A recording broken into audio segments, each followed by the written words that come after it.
Because, yeah, after COVID, I wasn't sure what was going to happen. You know what I'm saying? Like, the only good thing I can say about 2020 for me was the fact that for some reason I managed to lose 70 pounds. Yeah. Thank you. Yeah, I lost 70 pounds. People ask me, what's your secret? I said, it's no secret. They closed all the goddamn restaurants. That's a secret. I didn't know how to cook. That was the secret. It was me at home with a Foreman grill making weenies. But yeah, we were on tour in Kalamazoo, Michigan when we got the news that we had to go home. And then we came home and we all turned on our TVs and we watched them lie to us. I'm not trying to be a conspiracy person, but they told us, remember? It's only going to be 2 weeks. That's it. They told us 2 weeks. All right? Ladies and gentlemen, we'd just like to ask that you go home for 2 weeks. Be with your loved ones. Be with your family. Just 2 weeks while we figure things out. Dr. Anthony Fauci has given us some new information to go by. Just 2 weeks. That's all we need. Just 2 weeks. And I apologize for using the same stereotypical old white voice. But that's the one that they used. Because that's the one we listen to in a time of crisis. It couldn't be any other voice. It couldn't be, no hombre, cállate, shut up, mira. No más 2 weeks, okay? No más tú. You're going to go home con tu mamá y tu papá. And if COVID come to the house, you tell COVID, hey, no está aquí, güey. Come back another time. It's okay. Just 2 weeks. It couldn't be any other voice. It couldn't be, I tell you what. This is what you're going to do, goddammit. You're going to take your ass home. You're going to hunker down. You're going to hunker down. And if COVID shows up at your front door, get her done right there to the face. Okay, that's what you're going to do. Just 2 weeks. It couldn't be any other voice. It couldn't be, all right, listen up. Okay, this is what's going to happen. You're going to go home. You're going to be with your family and them, right? And if, oh, you don't want to laugh at the black voice, huh? Whatever, that's your guilt, not my guilt. I'm fine. I'm fine. But yeah, just 2 weeks. That's what they told us. 2 weeks. And 2 weeks turned into 2 months, turned into half a year, turned into a year plus. And little by little, they told us who was most at risk for COVID-19. Come to find out, is people over 45. Okay? People who are overweight. Here we go. Diabetics, no chingas. Really? Most at risk, Latinos and African Americans. Bye, Felicia. I come to find out I was 85% of the underlying conditions. Over 45, overweight, diabetic, high cholesterol, high blood pressure. Apparently, COVID is my Tinder match. Someone finally wants to swipe right. I want to let you all know right now that there are things about me that you don't know that you're going to find out sooner than later. So basically what I'm trying to do at this moment is do what my lawyer said and get ahead of it. I offended someone whose name I should have never brought up. I offended a professional fighter. His name is Canelo.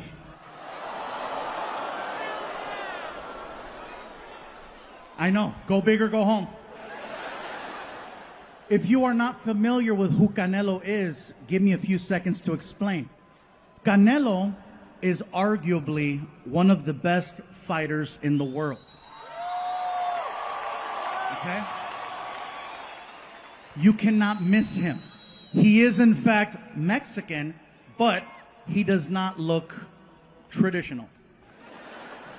Canelo is, in fact, the whitest Mexican on earth. He's super white. He's so white, he's redhead. Canelo is a redheaded white Mexican fighter. He is so white, even Donald Trump was like, you can come. Super white. But then he opens his mouth and you realize, oh, Canelo, he's not local. So here's how I got in trouble. A comedy friend of mine by the name of Ron White reached out to me. And Ron White invited me to be part of his Tribute to the Troops comedy show for the Nashville Network. And I told Ron, I said, Ron, I'd love to do the show. Anything for the troops, let's do this. So the show taped in Vegas. And it's a couple other comics plus myself, and Ron White's the host. He brings me up on stage, and I figure I'm only doing 10 minutes, okay? I might as well just do references to Las Vegas since everybody knows Vegas. So I started talking about boxing. And then I brought up Canelo. And here's where I got in trouble. I said, Canelo is my favorite fighter of all time. I just wish... And it was all downhill after that. I said, I just wish he would not do interviews in English because English is not his strong language. And if you're a professional hear me out. If you're a professional fighter, you need to sound confident, engaged, threatening, aggressive, on point, in your face. And in Spanish, he does. In English, not so much. In Spanish, he's a killer. In Spanish, the reporter, the announcer comes out. Aquí estamos con Canelo Álvarez que se va a pelear contra Floyd Money Mayweather este fin de semana en pay-per-view en el MGM Grand en Las Vegas, Nevada. I know some of you heard that right now and you're like, oh my God, I think I understand Spanish. Because you do. So then the reporter will look at Canelo and ask him about the fight. Canelo, ¿qué vas a hacer en tu pelea? Canelo takes the microphone. He's a man of few words, but he's on point. He looks at the camera and he's like, pues mira, lo pegaré así, va a pegar el piso. ¡Sas! Así mero, no se lo pierde ese fin de semana en el MGM Grand, Las Vegas, Nevada. Canelo Álvarez contra Floyd Money Mayweather. No se lo pierda. Same exact interview. English.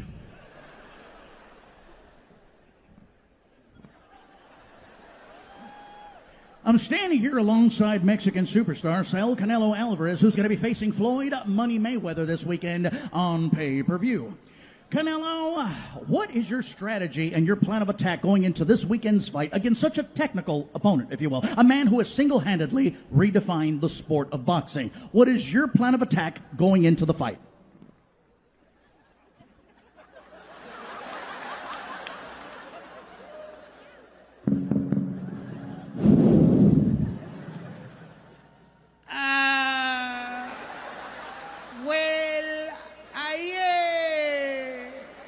Going to hit him like this. I'm going to hit him like this.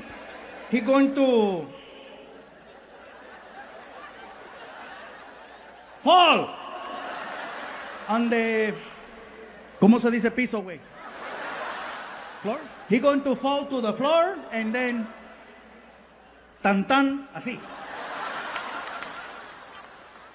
All right, well, there you have it. Floyd Mayweather, I hope you are ready, my friend, because, yeah, that's what's waiting for you. Reporting live for ESPN News, I'm Phil Stevens. Back to you in the studio, and we're out. The hell was that, goddammit? Why did you warn me? It's a trip, man. The biggest character in my life is my roommate. This dude's like a big-time pothead. Are there any pot smokers out here? See, everybody that giggles probably is, huh? I swear to God, every morning I wake him up for work. Hey, Albert, wake up. What's up, Gabriel? Go back to bed, bro. All right, man. He came up to me one time with this. He goes, hey, Gabriel, have you ever stopped to wonder all the sounds that a car makes? I'm like, no, but I could just imagine what he must hear, right, when he's high. Like, let's say he's down the street and he's gonna drive over here right now. This is what I imagine he must hear. All right, Gabriel, I'll see you at the comedy club. Let me just take out my keys.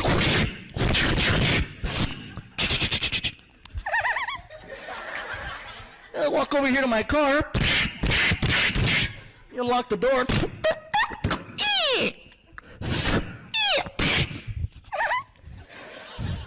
Man.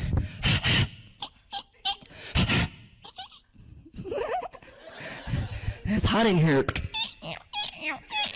I'm sorry for those of us in Austin who have money.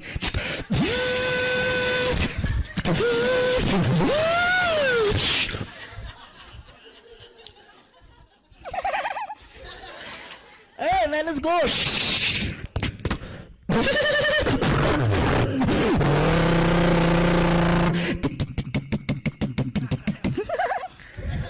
You know he's high because the power windows and the thing went down before the car was on. All right, man, let's go to the club.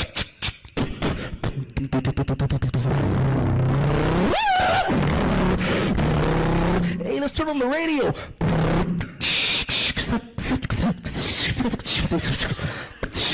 102.7 San Antonio. Como la flor, como la flor, tanta flor. Aquí Selena.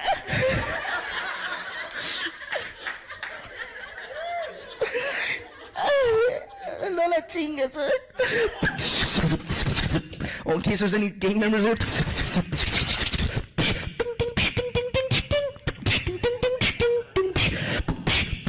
Get to a stoplight. Órale, mamacita, what's happening? Oh, you don't like it?